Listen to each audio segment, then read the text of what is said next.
Nerd Skool is a member of the Queen City Podcast Network, powered by Ortho Carolina. Now offering video visits so you can take control of your orthopedic care from the comfort of your home.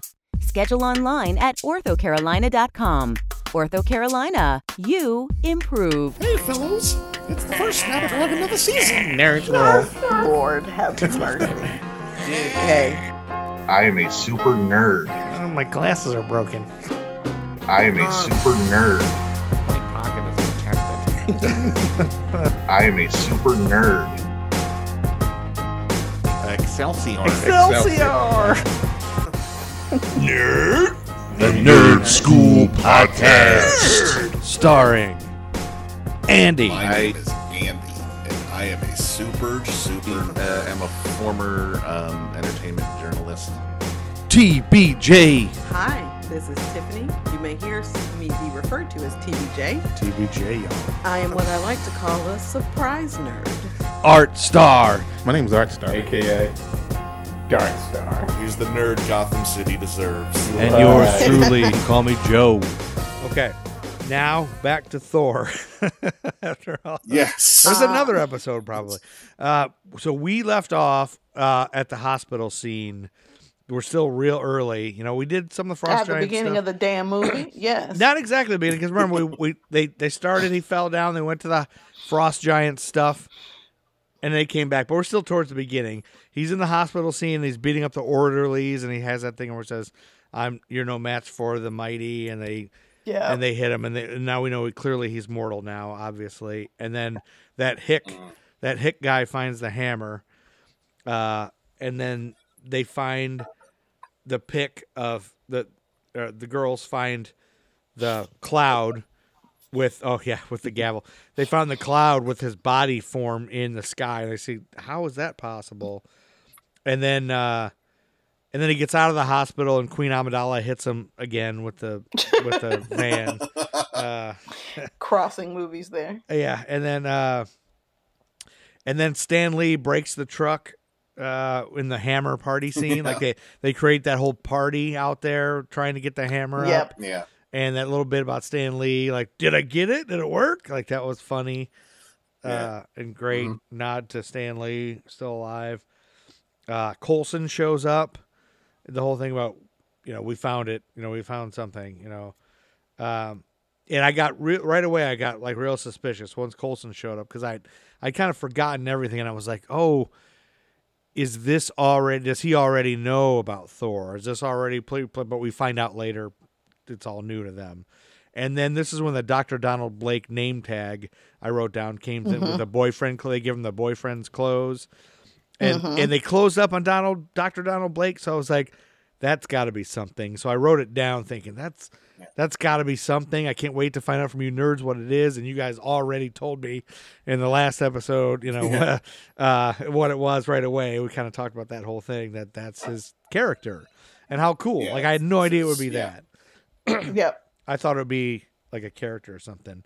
And then I wrote down, I'm not sure what this means, but I wrote down, I need sustenance, because I think they must have went to the diner or something. Or Like, he must when he's I need eating. sustenance. Yeah. He gets all godlike with it instead of asking politely. Yeah, and that was funny. And she little kidded him too. You don't smash things. Yeah. As he deserved, yes. Yeah, you ask politely, and that's what I did. And then Loki figures out he's a Frosty. We got that whole bit where he A Frosty, right? the snowman. Is that? Yep. Yeah, where he figures out, or somehow he figures out I think he grabs When that he's blue touched. thing. Yeah. Well, he's touched before, and we kind of was wondering, but I just wrote down now. And then he talks to Odin, and Odin tells him the story of the Frosty baby, and trying to picture. And at this point, I was just trying to picture the baby toys for a Frost baby, like. We told you stop thinking about normal baby stuff with Frost Giants. Is there a Frost version of Barney? Like, is there a show of Barney for Frost babies? They didn't seem like the type of species who were going to watch Barney. It wasn't their jam. What's the version of a bottle warmer? Listen, bottle they warmers. they're frost giants. There was no warmer. You take this milk cold, or you don't get this milk at all. Is That's what happened. the frost mom pumping somewhere so that the frost dad can feed the baby too? Is that a thing that happens? Where's the pack and play? They aren't that Possibly. progressive in Frost Giant land. Where's the Frost World pack and play? Get the pack and play. Oh, we forgot the pack and play. Are they taking turns with the Frost baby at night? The father Frost Giant and the mother Frost Giant? Like, I don't think it doesn't look like Frost Giants kids get to play that much. They're pretty dour kind of thing. And I was trying to look up, like I said, what Frost Giant society is like, but anything that describes Frost Giant society is generally a Dungeons and Dragons book. So, as far as Marvel goes, I'm not sure. Okay. I'm gonna I think say they probably eat food. They eat those monsters, the big frost beasts that chase them around. They probably eat people. They live in castles or ice castles and stuff. I just wonder what the parenting is like. Is it co-parenting? Is it? Well, we know this parenting was shit because he was left to die because he was too little. Because he was too little. What if they're right? like it was probably penguins? more in like What if they're like penguins? Think about it. I think So, like, penguins, the women go away and the men are left behind to take care of things. Oh, is that right? So maybe there are lady frost the giants. eggs. They're just off world somewhere. Oh, it could be. Yeah, because we never see a lady, do we? It could be like a Spartan society. Like the Spartans, if they thought the kid was weak and sickly, they just leave it to die or throw it over a cliff. Well, now that we mention it, we don't see female frost giants, or do we? Maybe they're all just one sex, and you can't tell the difference. I mean, maybe they're not one sex. It's like a queen mother. Yeah, or maybe it wasn't visible. We didn't see any visibly on the screen. Maybe they don't present as women. Maybe you can't tell. There's no real difference in physicality. Maybe it's That's not true. Yeah, maybe they don't even have sex. Maybe they mate. Maybe the frost giants are androgynous. Yeah, they might be. And it just happened. They got rid of Loki because he was an anomaly. That could be. Or maybe their females don't have to ornate themselves or anything like that, or that nothing. They don't have any particular female signifiers. Right. Yeah, maybe there's no difference between a male and a female. You can't tell. Or, I mean... And Joe, right here, this is what you call extreme nerdiness.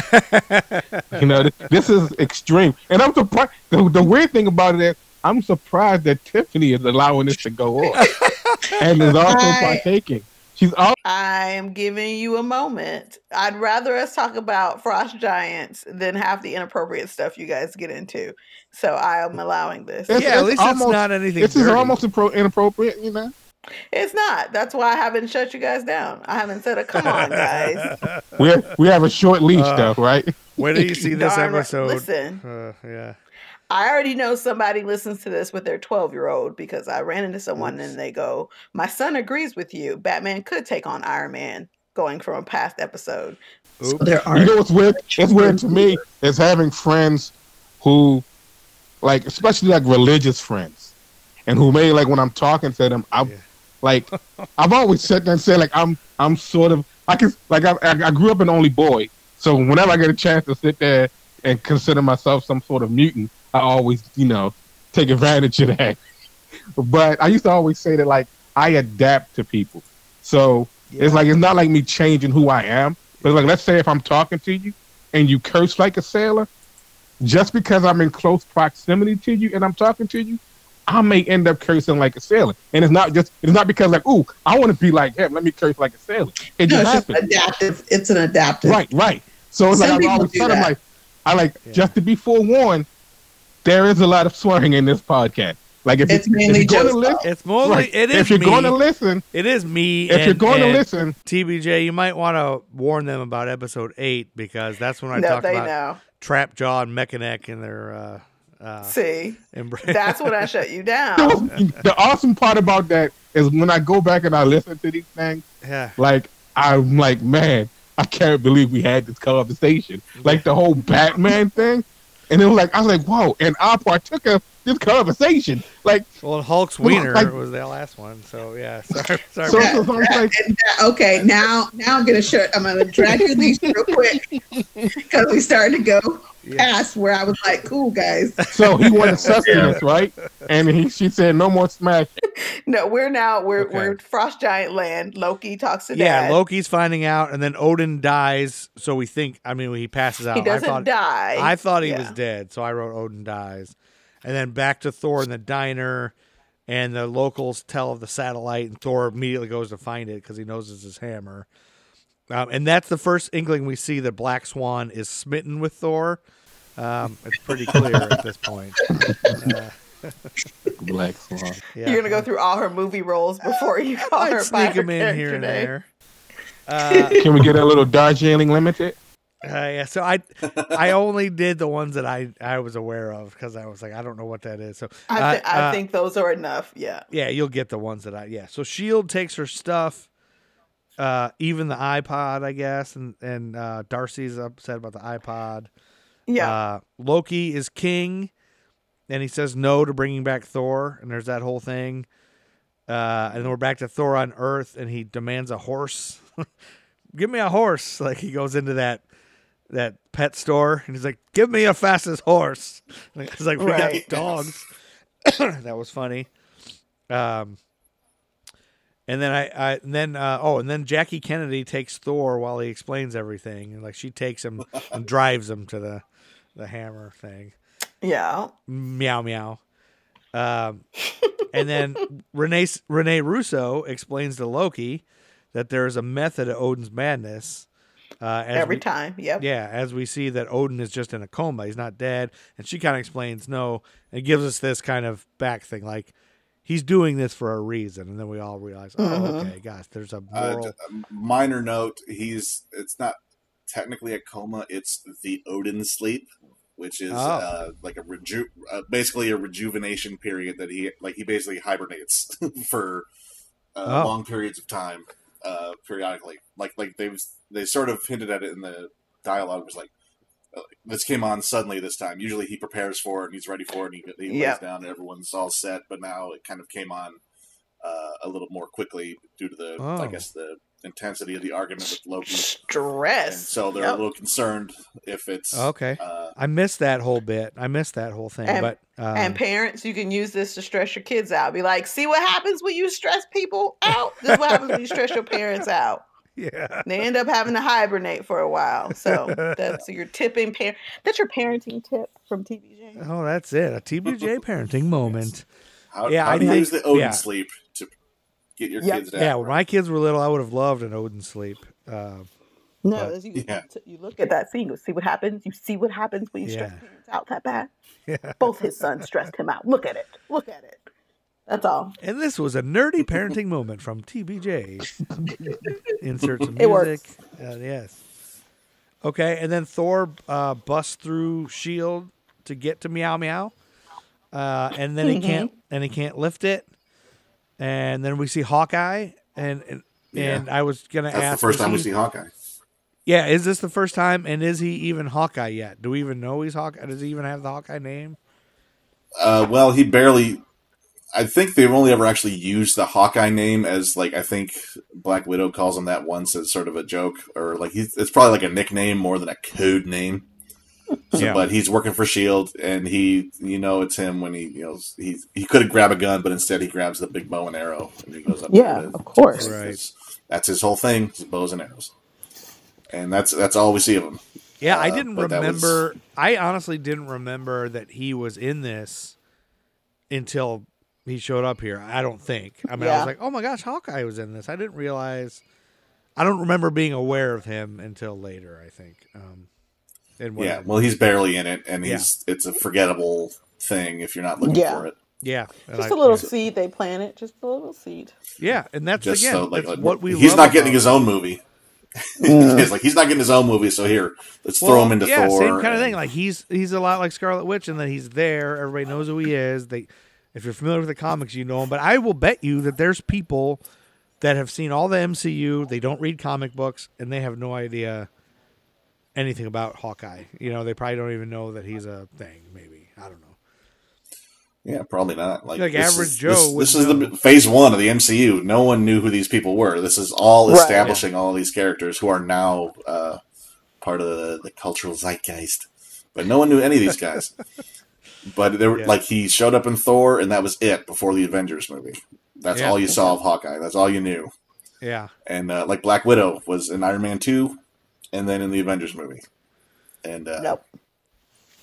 So is that Scarlet Witch movie out yet? Not Scarlet Witch. Black Widow? No. Black Widow movie out? No. Okay. Not yet. Not yet.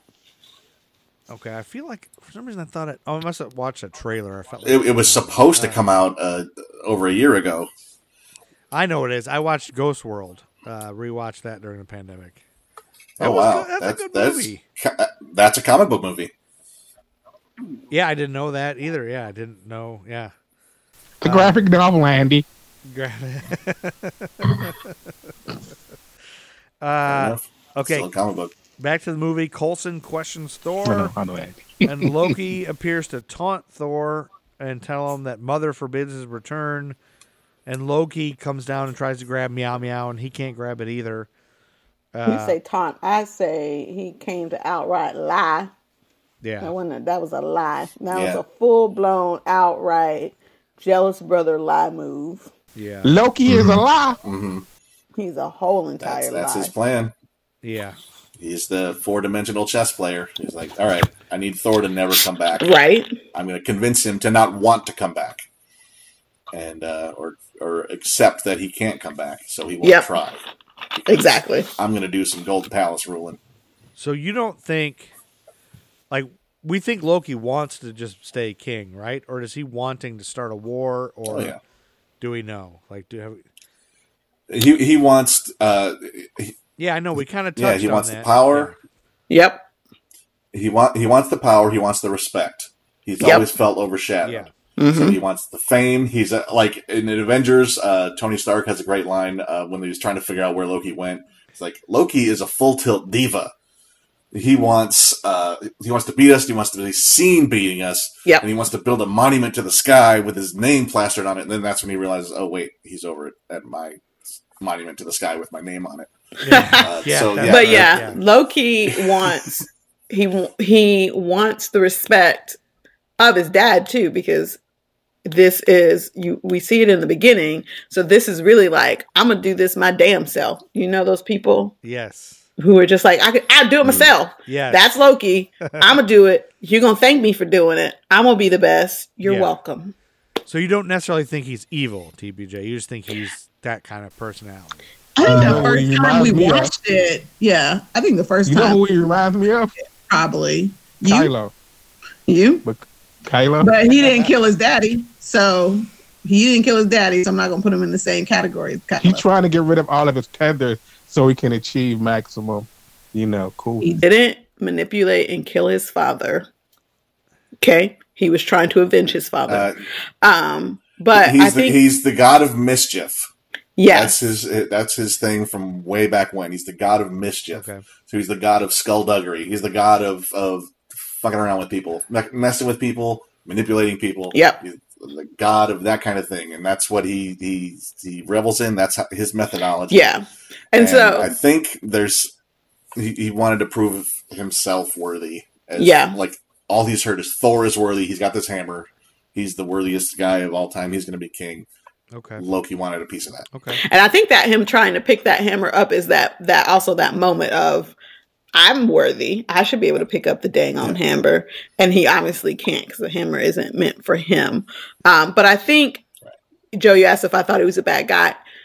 Maybe in watching it, I knew he was up to something the very first time. But I also do know that his entire, what he is all about mischief. So I do think I must have known that he was up to something. And I don't think he was going to murder his daddy. But I also have faith in people until they disappoint me.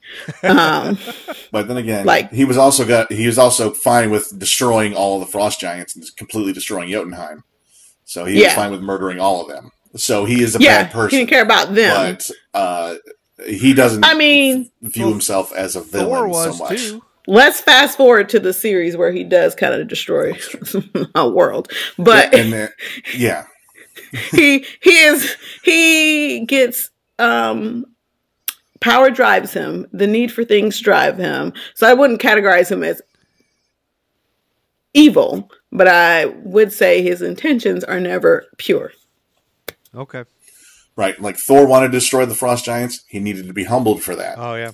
Okay. That was before, like, he got humbled because when Thor Ragnarok rolls around, we found out that Odin was that guy, go conquering everybody, enslave everybody, become that, and he had to mellow out, and the whole and his Hela would not mellow out, so he had to banish her, and she never did. She never got the whole prove yourself worthy story arc. She was just locked away in wherever she was, right? So she never got to grow like Thor did.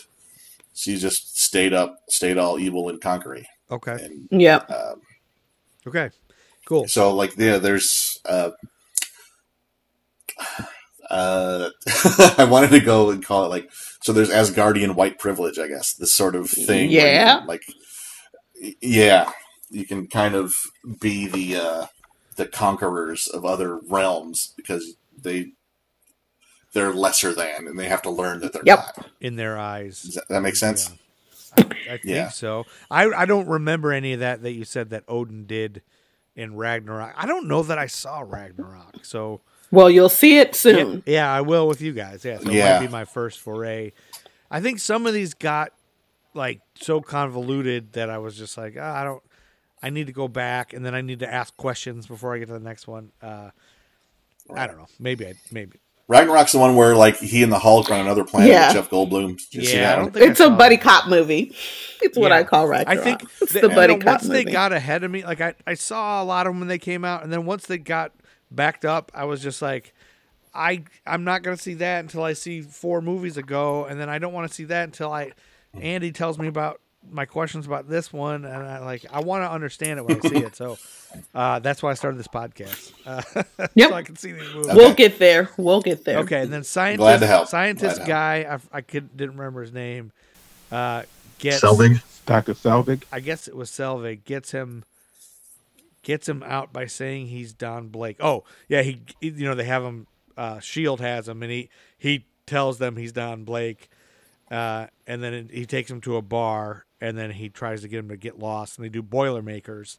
And then I went off this whole thing on Googling Boilermakers, and it's like, is that how they made? Is that really what they're made? How they're made? And is that you drop it in necessarily? And then why are they?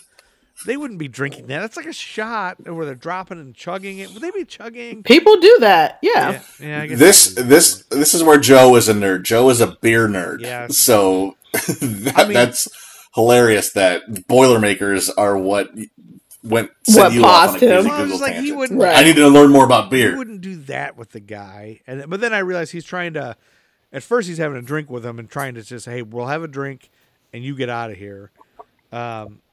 But I didn't realize that until later. Anyway, so have you guys ever done those things where you drop a shot in a beer, anything like that? There was something called it's a terrible name. It should have a different name, but it's called an Irish car bomb, which is a total that's what I know slur to call it that. It's like a Bailey's, and you drop it in Guinness, and then you chug it for St. Patrick's Day, and it tastes like chocolate.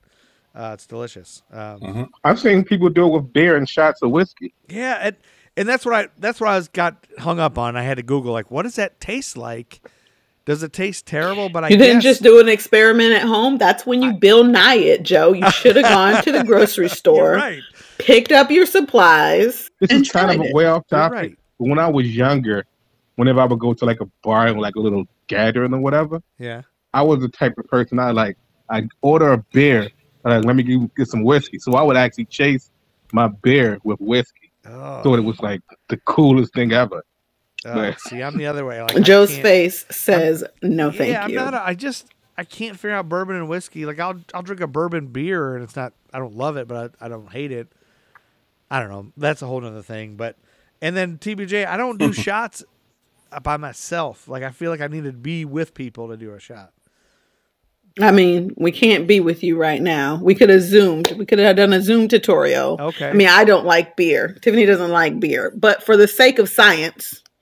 We could have done a Zoom. We could do a Zoom tutorial together. So maybe that's our hangouts. Okay. Our Nerd School hangout. That'll be our first nerd drink when we go to Heroes Con. We'll get together and we'll drink a Boilermaker.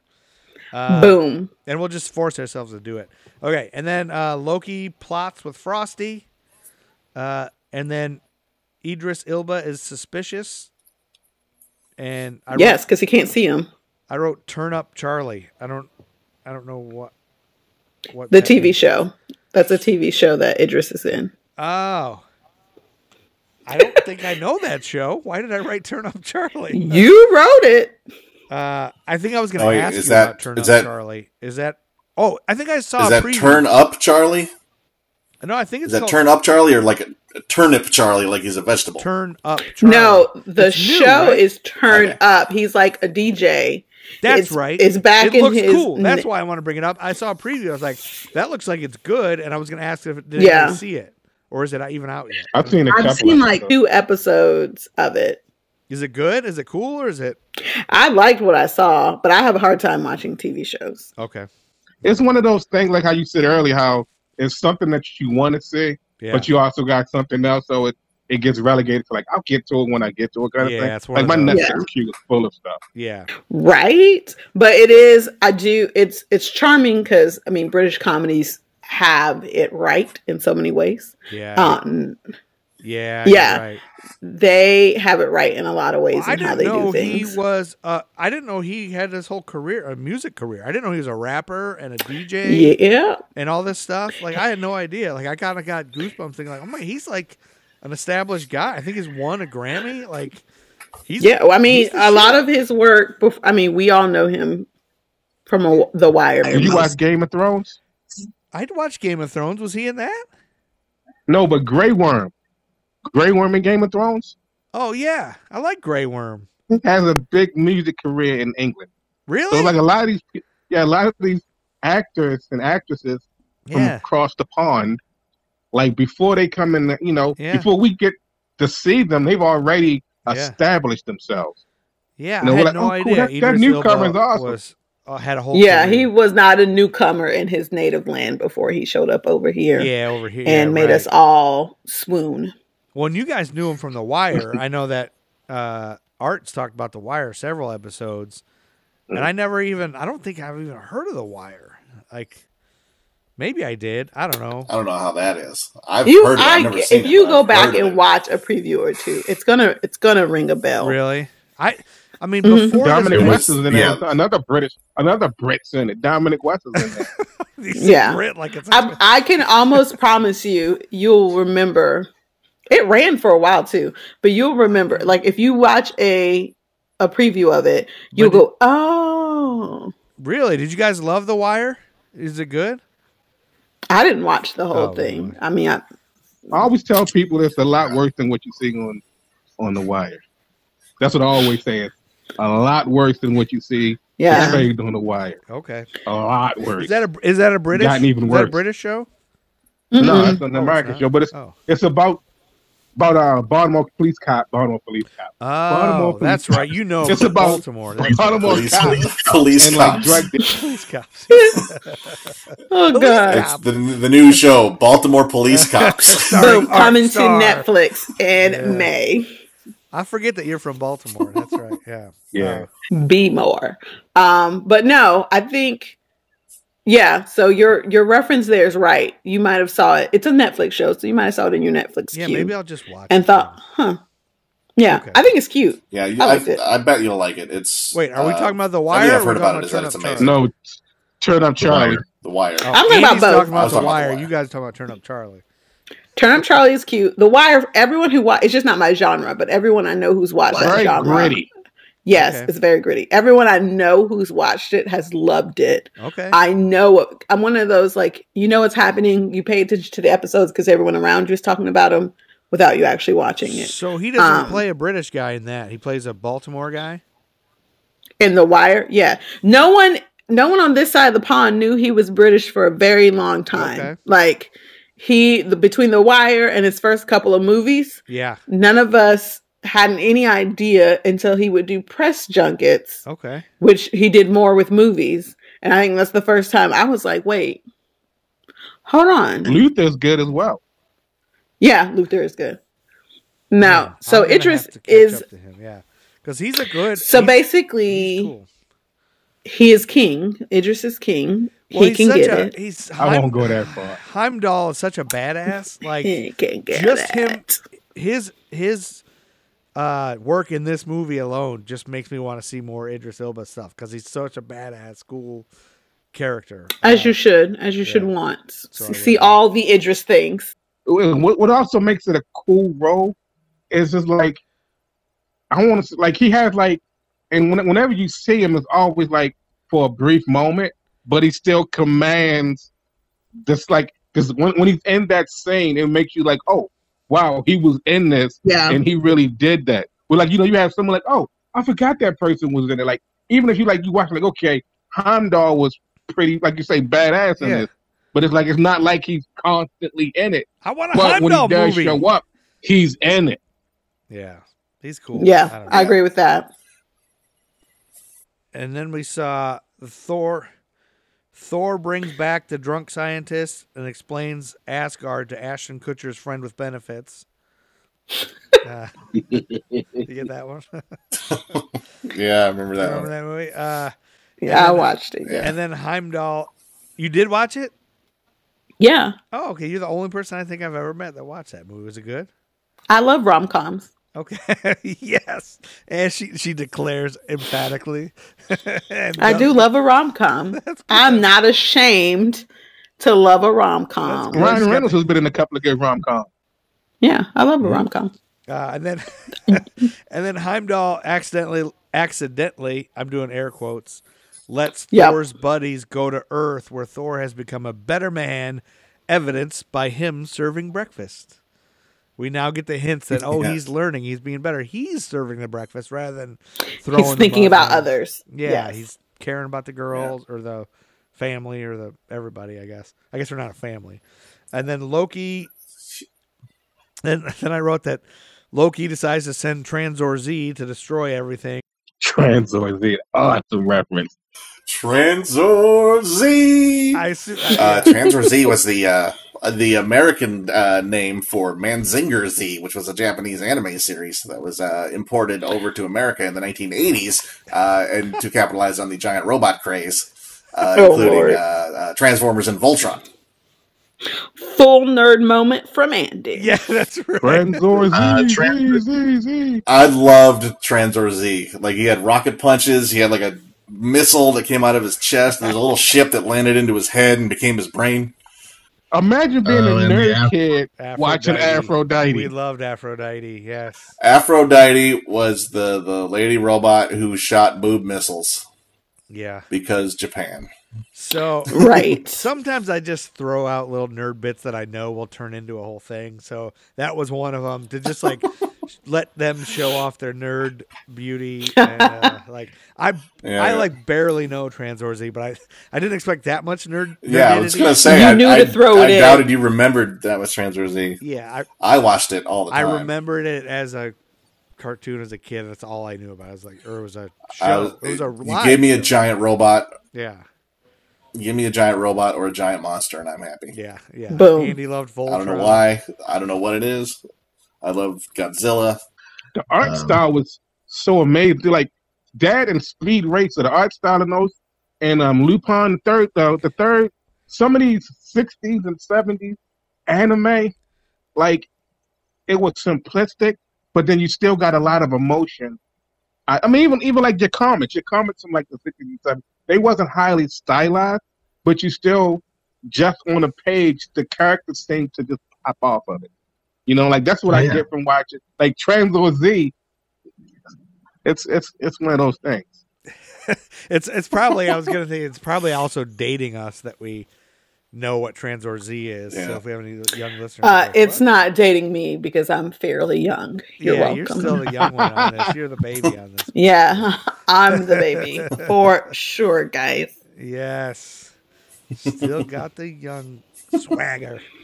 Ignore the gray hair. Yeah, so they have this giant robot, and then I wrote down it's the Destroyer robot. The Destroyer robot, is that what it is? It's got a lantern head or whatever. It's the Destroyer. It's this Destroyer robot that can also become Destroyer armor if like one of these, like Odin can wear that thing and become super powerful. Oh, so this is a thing Thor can known wear that in thing. Comics?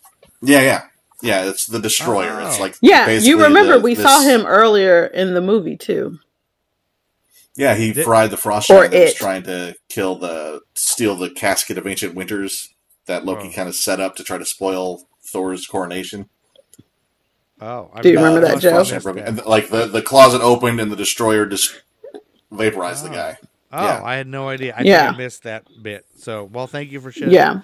Oh, clearing that one up. Okay, cool. So that's a whole thing. I thought it was just maybe for this movie. And then we get the Xena, Jackie Chan, and Robin Hood bit where the guy was like, and then they're like, is there a Ren Fair in town? And they're like, yes. Xena, Jackie Chan, and Robin Hood walking down the street. And I love that because that's I love that whole thing because that's exactly putting it on Earth and what would really happen if there were superheroes. Everybody would be like, those are fucking nuts. Everyone would want to know, is there a Comic-Con? Comic-Con. Yeah. Did we talk about the Warriors 3 at all? These guys, Thor's friends? I can't remember. I think you did. You did. Andy. Yeah, a little bit. You broke it down, Andy. We talked a little bit about Did I mention that Volstagg is being played by a guy who played the Punisher in a different movie? I don't think you said I don't think you gave us that. Ray Stevens, Volstagg, the guy playing Volstagg, played the Punisher in a Punisher movie called Punisher Warzone. And I believe... you mentioned Dominic West earlier. He was the bad guy in that. Dominic West was the bad guy for Ray Stevenson's Punisher. And it was just weird to see the guy who played the hard-ass vigilante is now playing this ridiculous guy, Viking man in a fat suit. Oh, so Volstagg was the big guy with the beard. Yeah, he was the big tall dude with the stress eating. The guy who stress ate. Because I thought the other guy that they call Robin Hood, he looked familiar to me, like he was in something else. From Once Upon a Time. Am I lying? Yeah, he looked like Robin Hood. That's Fandral. His name is but I think in the second and third movies, the third movie where he's in there for a blink, he's played by I think they originally wanted Zachary Levi, who played Shazam in the Shazam movie, but he couldn't do it the first movie, so they recast him. But then they put Levi in for his small part in Thor 2, and then his blink and you miss it death scene in Thor 3. Okay. Spoiler alert. It's just a weird trivia note. Okay. Yeah, it's there's like no drama to it, so it's like they just completely the Warriors 3 are such a big part of Thor's mythos, and then by Thor 3, remember these guys? Gotcha. Who cares about them anymore? Okay, well then I got that Loki lied, and then they find out. Been lying since day one. Go ahead. Yeah, and then Odin lives, so they find out that Loki lied. I guess Odin lives. He's awake, and then Loki. I have Loki fires, and then he freezes DJ Big Driss. That's Idris Elba's name, DJ Big Driss. That's his DJ name. That's a cool thing.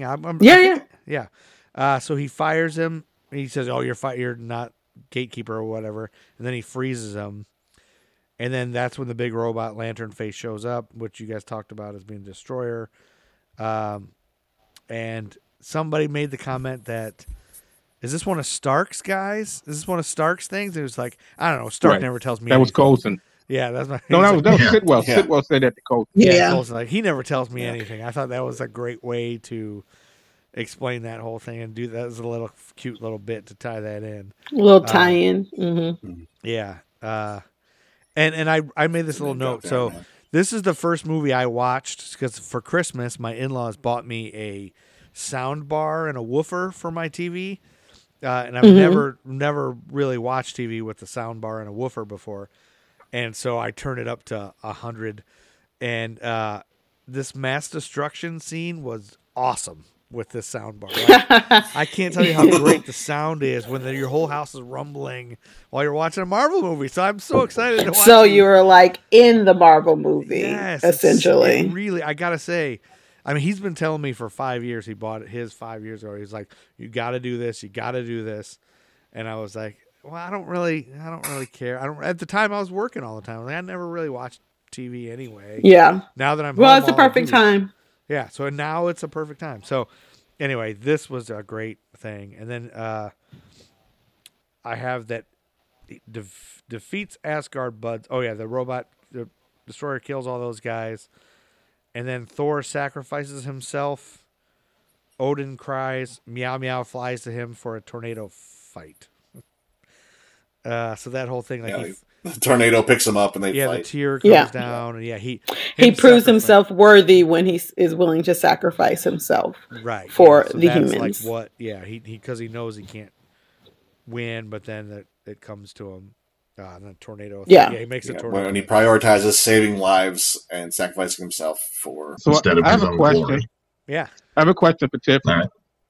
So in this scene, Tiffany, when he goes to sacrifice himself, did your heart break the first time you watched it? Just when he did the slow walk to his quote unquote imminent doom? My heart did not break because deep down in my heart, I knew it couldn't be the end the first time. So, but did you feel anything? I got extra warm and fuzzy because that man was willing to sacrifice his life. Almost like this oozing. It was oozing machismo at that moment, right? It was beautiful. Don't hate on it. It's beautiful. You feel things. You know it can't be the end, but you feel it because it's a grand sacrifice, grand gestures. I said that to say this. Now you see how that scene affected Tiffany. That's it, right? Yeah.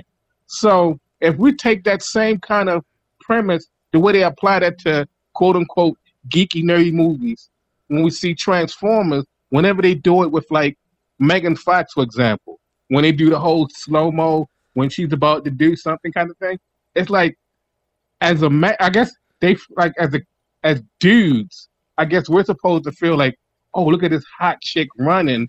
What is she doing? So they give us the slowdown effect. Whereas with this movie, Thor's like his bravado, his swagger, it like oozed machismo. Even I was like, wow, this dude just like walking like, what's up kind of thing. You know what I'm saying? Like, it just comes off of criticism. I will say they probably didn't do it on purpose like they do Megan Fox because they're manipulating your gentleman. However, I think she's running slow mo. You know, everything. Come on. So Megan Fox is supposed to be this super foxy fox. Exactly. So the way that the scene was set up was clearly like there was no reason for her to do that. Like even this, he could have just straight walked. You know what I'm saying? They didn't have to slow it down. It wasn't really no music. And it wasn't no like Chariots of Fire music playing as he was walking. He just was going. We just needed that. We as a people dramatic tension. Yeah. It's the climax. He's about to die. It was necessary. As far as we know, because we've never seen a Thor movie. I think it worked. It's almost like you know what? I got this. You know what I'm saying? He like get everybody to say, I got this.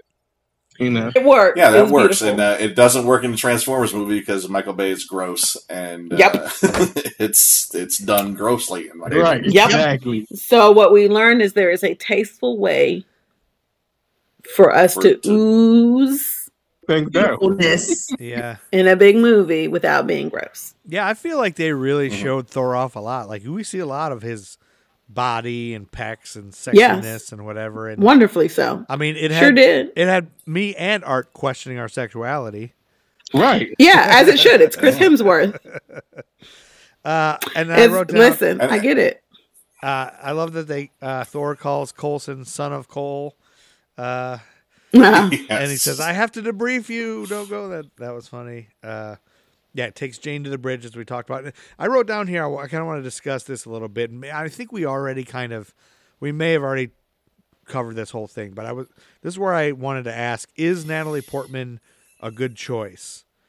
Like, are people, nerds specifically, happy? Like, are you, Tiffany, as like an actor, a person who knows good acting and everything, like, is she a good choice? I feel like she must have been added because she's known as a good actor. Like, she's a good actress, but a lot of times I feel like you don't see good actors in these kind of roles. Like, you know what I mean? You're right. We don't see a lot of, we talked about this way long ago when Andy was talking about when these came out, these were the beginning movies. We didn't know what these movies were going to be. So signing on, because you're filming, you're in the process of creating while the other one's getting released. Like, you don't know. It's about to be a big deal. I think it was a good choice. I'm excited to see what happens in the next movie. I'm not saying what happens, Joe, because I think we agreed not to tell you because it's going to blow your mind. Yeah. I'm excited to see what she does with that character development. Yeah, I think I thought, hell yeah, Natalie Portman. Yeah, I wrote this. What can't she do? What can't she do? Yeah. All right, at this point, what can't she do? I love it when TV I think a big part of this. I wrote this not knowing that she's become something. You know what I mean? I thought she was just a Thor love interest. You know what I mean? Like, I didn't realize that that's a character. When you know what? Yeah, this. I think part of for Phase 1, casting legit actors in these roles was a way to legitimize the concept. Oh, for sure. Mm-hmm. Because we need real people. I may have mentioned this before, but I remember back in the 90s when I was a nerd, I was getting Wizard comic magazine, and every issue they'd always have cast the fantasy Thor movie or something like that, or cast the fantasy Iron Man movie, and all the selections were always wrestlers, and or just generic action stars, and it's all these people who embody the ridiculous physical ideal. Mm-hmm. Which but without really thinking, all right, how is Triple H going to carry this movie? Yeah, that's exactly it. Right, it was are lunkheads. But here we go. Yeah, Chris Hemsworth's and you're looking at B movie stars, B movie actresses like Joan Severance or something were always cast in certain roles. Yeah, it was always Dolph they weren't Lundgren shooting for the moon. Yeah, because they always felt like they had to fit a physical ideal. And I'm very curious to see what Natalie Portman's development is, because she's so slight. She's so short. Yeah. How is she going to pull off what she's supposed to do in Thor: Love and Thunder? Right? That's what I'm excited to see. Yeah. Anyone listening to the podcast, if you are a nerd, we have not told Joe what the character development is for her in the future. So if you hear us skirting around it, as Andy and I just did, it's because we haven't told Joe yet. We want him to be genuinely. I guess it's a hero. And surprise. Yeah. And to be fair, that development that we're talking about had not been written at the time this movie was made. Mm-hmm. That's a very recent comic development that they're adapting now. Oh. So wait a minute. Yeah. What? Really? Well, it's just remember we talked about earlier, comics are ever evolving. Yeah. And ever changing, and you go back and you're adding things in. Whatever she's going to turn into is not an old-timey story, like an old-timey comic that's been around forever. No, but it's in the comics. But in the comics, there was a character named Jane in the old comics. I don't remember the old ones. Yeah. Jane Foster is a long-established Thor character. Yeah, so Jane Foster is a character, but she's not necessarily... That thing is new, making her... That's the best way to talk about it. Making her a badass The thing we know... So, you guys don't know, or do you know, do you think they'd probably... So they didn't know. So no, we do know she is cast in the next one, so we know she's taken on now you know, but then they didn't know that Natalie Portman was going to be a hero. Like a badass, right? Well, she's still a hero. That's I mean, she's Queen Part Amidala. of the point of this movie was to establish the characters who are long considered to be the love interest, the damsel in distress, as characters with their own agency, doing their own thing. She's the one that puts forth all the she's in the STEM. She's doing all the science stuff. She's establishing her as more of a force in the stories, as opposed to she's not just a cute girl. Yes, yeah, and Natalie Portman in that case then is already established herself as Queen Amidala. She's an action star, kind of too, even though she's a good actress. But she's, she was jumping around, kicking asses of people in the Star Wars stuff. Again, what can't she do? Yeah, what can't she do? So I had written down. I think you guys already answered all my questions, because my questions were this whole thing, and I told you again in the previous episode that I thought this was all just random shit they tried to make Thor seem real, and it was just dumb characters they added. And I was like, this whole thing seems dumb. Is this dumb? Is this from the comics? Thor's been running continuous. Yeah. You've already answered. The comics have already been dumb with Thor. Putting Thor in a comic book in the 50s or whenever they did it it's kind of a dumb idea. So it was a wild idea, but it's like part of this whole, like, I'll get into this when we sum up how we feel about this movie, I guess, but it's such, like, it was 60s were free reign for, like, whatever concepts you could throw at the wall. Yeah. And Jack Kirby and Stan Lee were great at that. What are we going to do now? Let's get this Viking who talks like Shakespeare with a hammer. And let's do this guy. That's a great story from the olden times. Yeah. Okay. Well, and then Kenneth Branagh somehow made this work for a movie. Yeah, and he did make it work. I think this was good. Overall, I like this. Okay, I'm almost to the end. Let me just finish the end. We'll talk about how we liked it, and we'll be done. Yeah. I have badass Heimdall busts through the ice. Loki stops Laufey, but Thor returns. Loki goes to destroy Jotunheim to prove to Father that he is worthy and the true heir. And then I have love turned him soft, which I don't know what that meant. Loki and Thor fight, lays the hammer on him. Thor. Loki probably was taunting him by saying love made him soft. Yeah, he must have said that to him. Did love make you soft? And then they win the big argument. He lays the hammer on him so he can't move. Like, that was a great thing. Thor destroys the bridge, knowing he'll never see her again. Because it was the right thing to do for the other planet. It's the right thing to do. And then I had, for some reason, Loki falls to oblivion. I think I felt like that didn't. It seemed weird. Loki. So remember, he was hanging off. Yeah. Thor comes to get him. Dad has them. And then Loki makes a choice. Oh, yeah. I honestly think it's a bratty move. Yeah. First of all, it's a bratty ass move. Like, I didn't get what I wanted. I don't want to be at the party anymore. Basically, is what he did. Yeah. But he made the choice. So he didn't just fall. Like, if you remember that last scene is him making a choice to let go. And that's probably why I wrote that. I probably wanted, like, why did he do that? You know, so that. Because, he knows other ways, in and out of Asgard. Yeah. Thor doesn't. As far as Thor knows, and I guess as far as Odin knows, he drops into oblivion. Odin probably knows better. Yeah, but, right. But Thor thinks he's dead. Thor thinks he's dead. Yeah, we find out in the post-credit scene that he's around. Yeah, that he's not. No, but he says it earlier Loki in the wasn't movie. Loki wasn't just going to sacrifice himself at this point. Yeah, he was just making a statement. That was a dig at his brother because he to me, he knew it. One, it was a bratty move, and two, it was to make his brother feel like, just to make him feel horrible. Okay. So, and he does allude to it earlier in the movie when he's when Heimdall asked him a question. He was like, "I know ways." But I think at that moment it was a bratty move. Yeah. To manipulate the feelings of his peeps. Yeah, that answers that. I think that helps. So, and then but he was also really hurt. He is. Yeah, he is. I think Loki's also really hurt. He cry in the corner for a moment. Yeah. Okay, and then Hannibal Lecter tells Thor he's made him proud, and then Heimdall tells Thor there's hope to return to Earth, and Jane is searching for him. And then we get to I watched the post-credit scene that we just talked about. Where Dr. Selvig is controlled by Loki, we see like Loki's like making him say everything, and then they introduce the power cube. Is that what it's called? The power cube, the cosmic cube. Cosmic cube.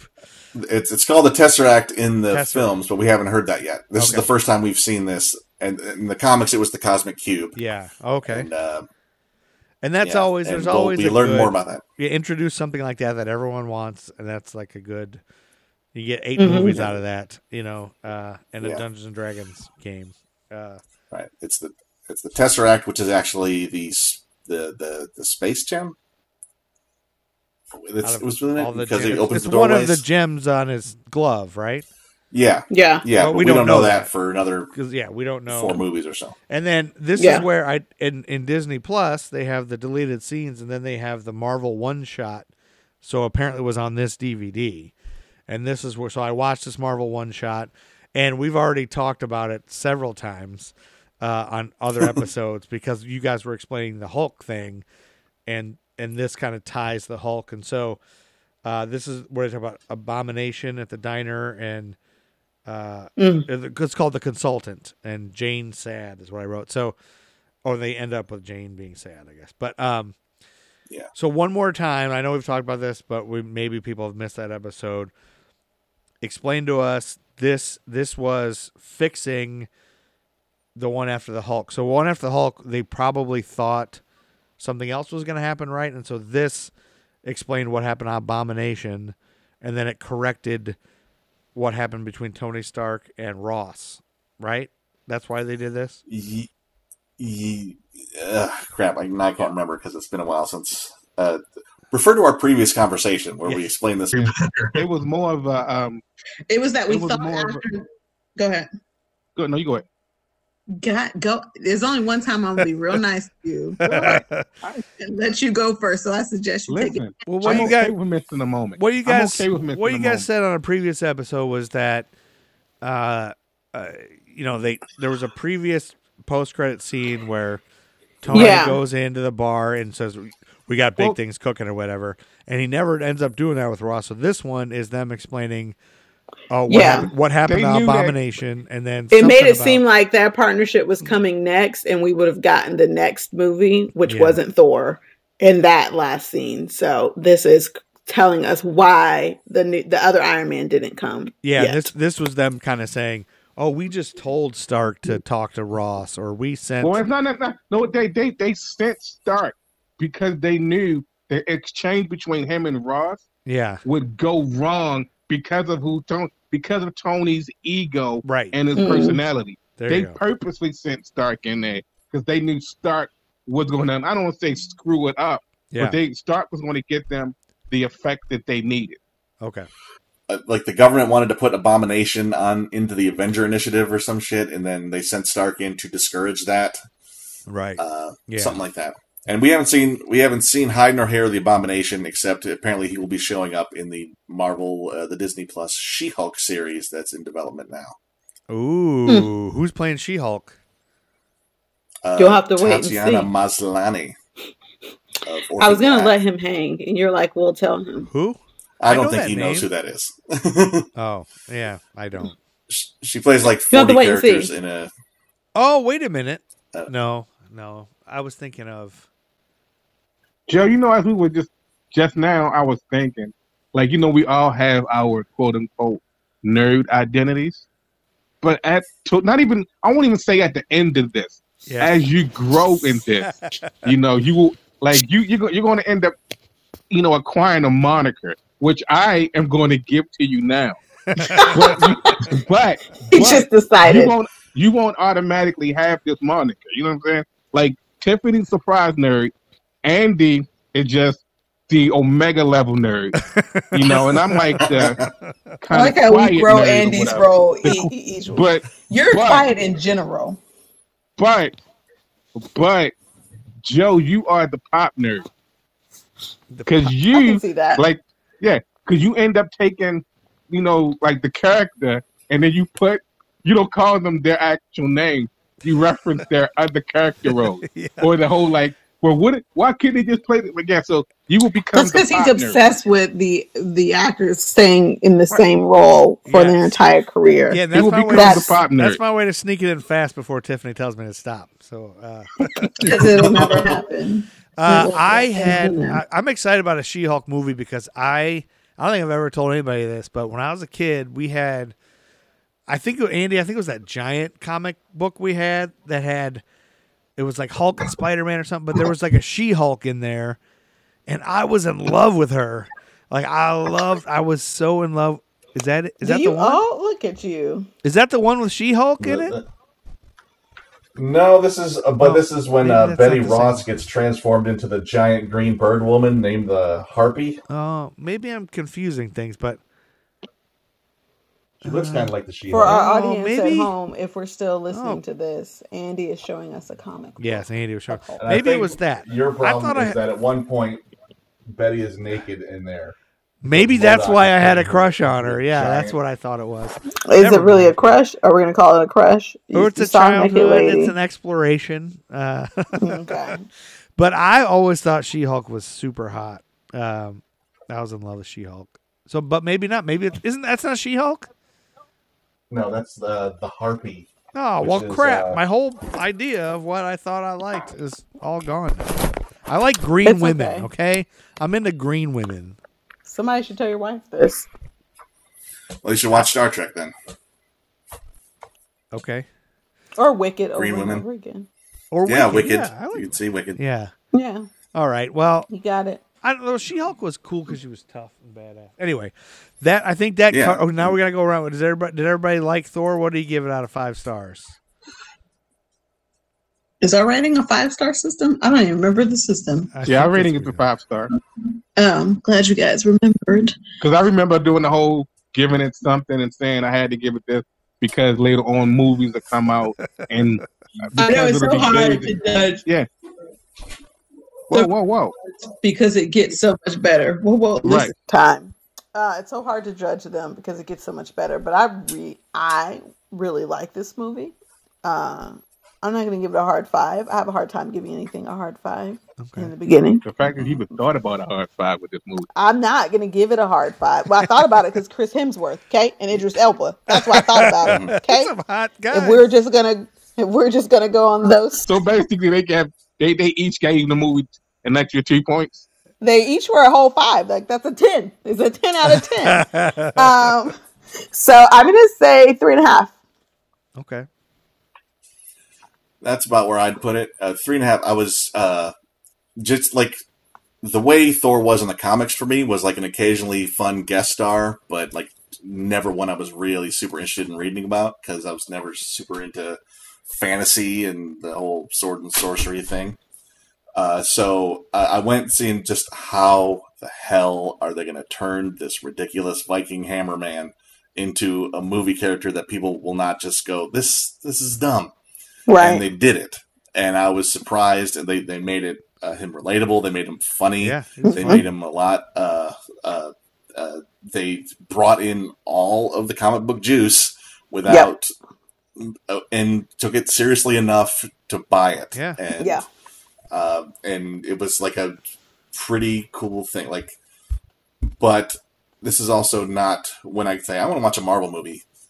Thor is not usually going to be the one I watch. Yeah. Or Thor 2. Thor Ragnarok, maybe, because Thor Ragnarok threw everything on its ear.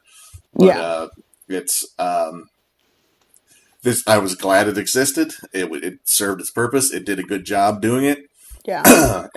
But about 3.5 stars is, sounds about right. Like, thanks for existing. Thanks for bringing the Shakespeare Hammerman in. And I would, and giving him some character development. Yeah, absolutely. And how about you, Art Star?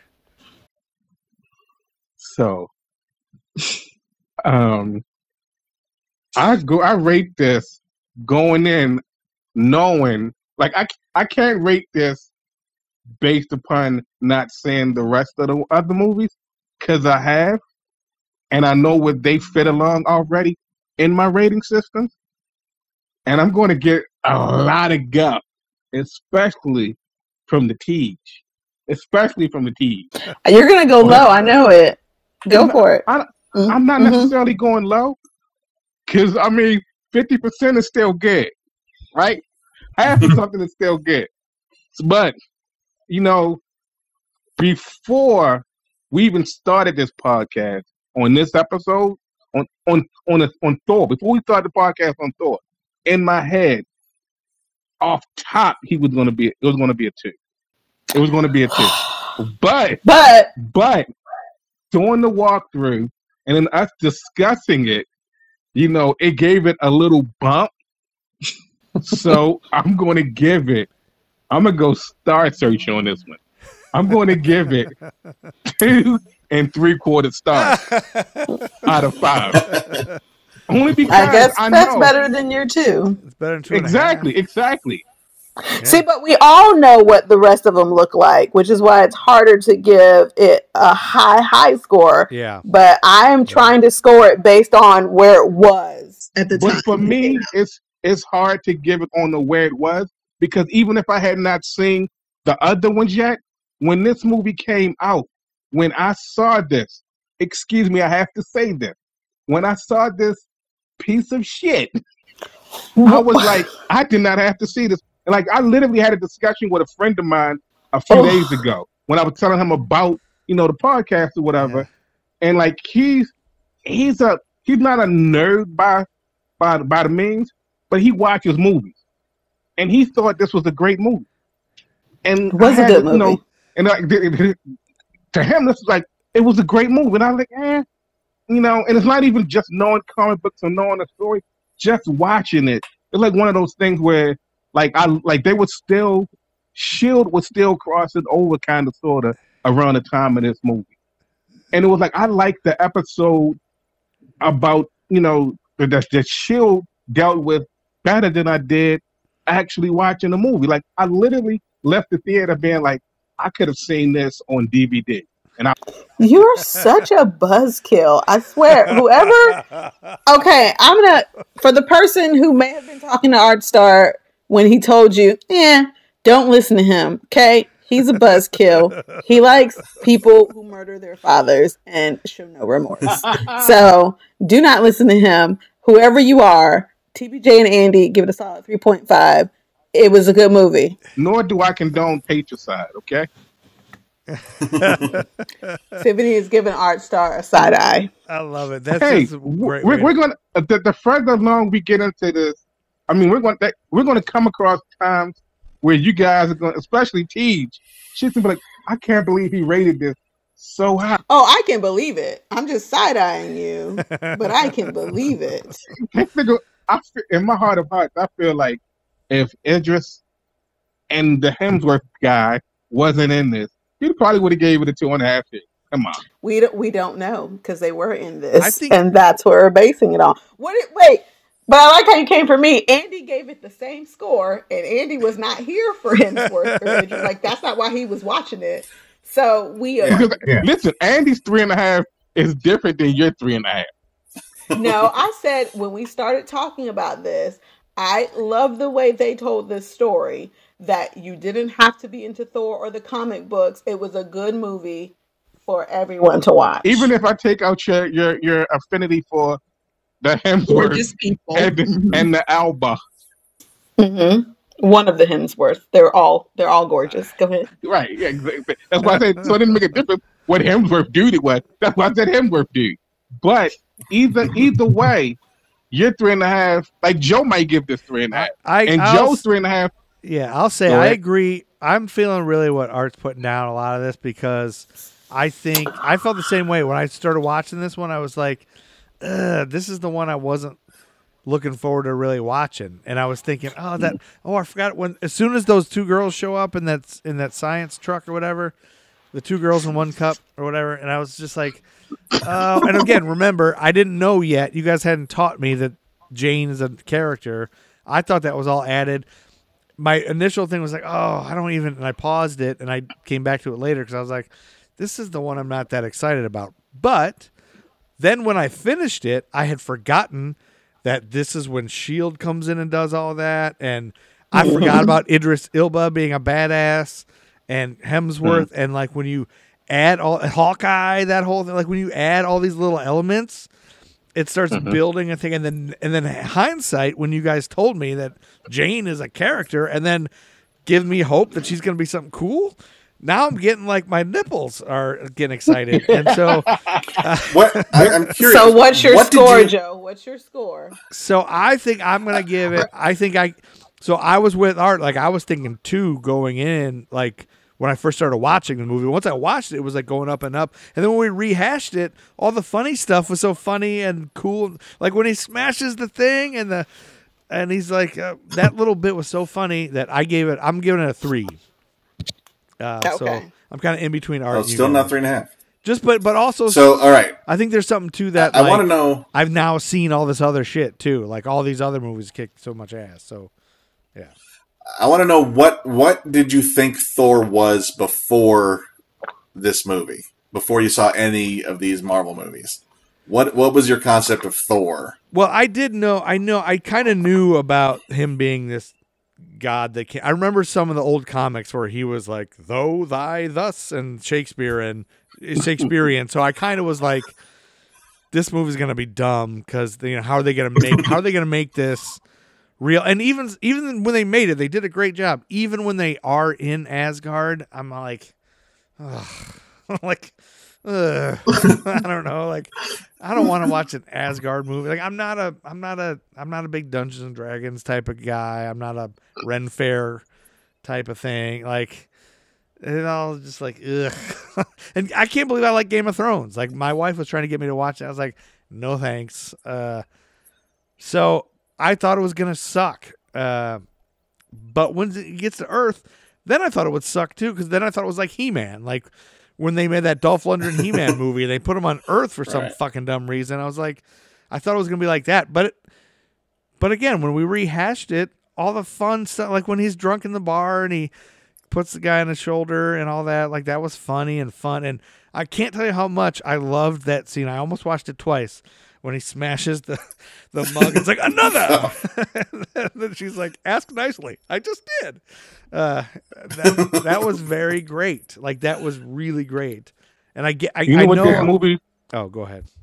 No, go ahead. I was just gonna say, I know he gets fat later, and there's a whole thing about Thor being Fat Thor or whatever. And I can't wait for that. But I didn't see that movie. I just saw a clip of it or something. But that's all I was gonna say. More of that stuff is what I want. As you was talking, Joe, I was trying to figure out where this movie fits in at.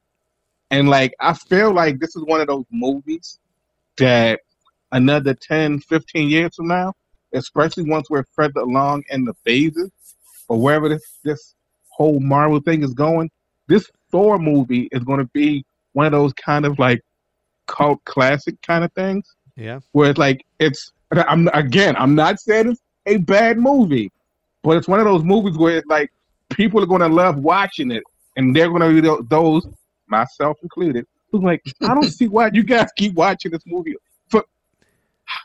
I must do this. It's going to pain me to do this, but I must. It's like the movie Top Gun.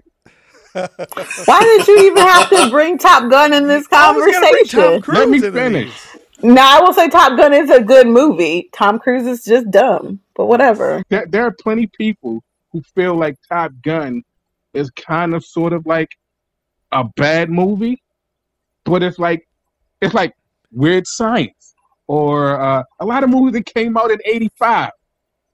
And then that would be the year 1985, people, not 2085. Way in the future. By the time you're listening, but it's like some of these back movies, in the day in 1985, they were like okay, but then they've grown to be like, oh, you must watch this movie because it's such a cult classic. Like Thor, right now, to me, is one of those things where it's like, even when it came out, I was like, I didn't have to see this kind of thing.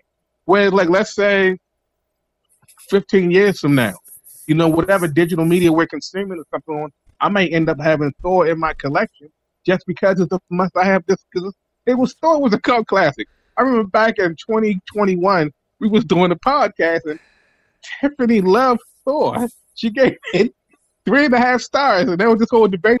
How come you're picking on me like I'm the only one that gave it 3.5 stars? Could I just remind everybody? Andy gave it the same score. This is a 10-year-old movie. It's 10 years old. Mm. And Andy's, it was done well. It's different than your 3.5. It's like, still 3.5. Even Joe's 3. I think Joe's 3 gave this movie more power than Andy's 3.5. Because the way that Joe in his mind started off low.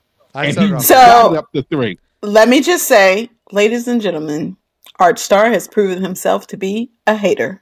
Number 1. Number 2, while I do love the Hemsworth and the Idris, those are not my sole reasons for giving it a 3.5. And I said in the previous episode what I enjoyed about the storytelling and the way this film was done for a superhero movie. Point 3, Art Star is a hater. We come back to the great one being the hater. I like how you just called yourself a great one.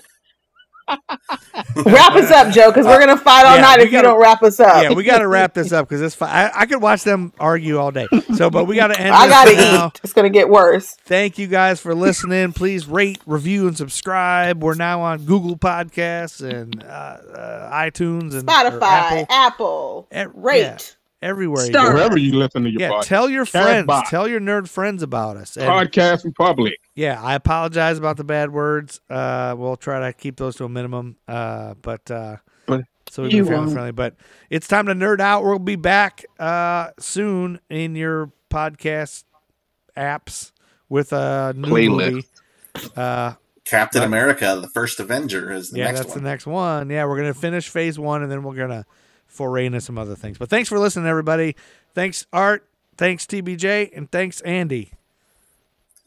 Excelsior. No. Thank you, guys. We got to come up with something new. She doesn't want Excelsior. Nerds roll. Excelsior. Excelsior. My glasses are broken. My pocket is protected. Hey.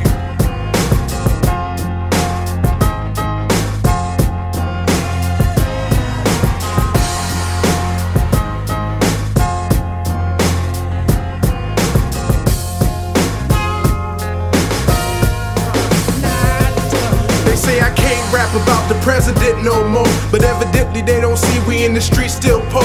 Still more incarceration of my kinsmen by the prisons, and people thinking this election to end it racism. Proud over pessimism, glad to see Obama, but don't expect me not to speak out when I still see problems. The Nerd School Podcast. Nerd School is a member of the Queen City Podcast Network, powered by Ortho Carolina. Now offering video visits so you can take control of your orthopedic care from the comfort of your home. Schedule online at orthocarolina.com. Ortho Carolina, you improved.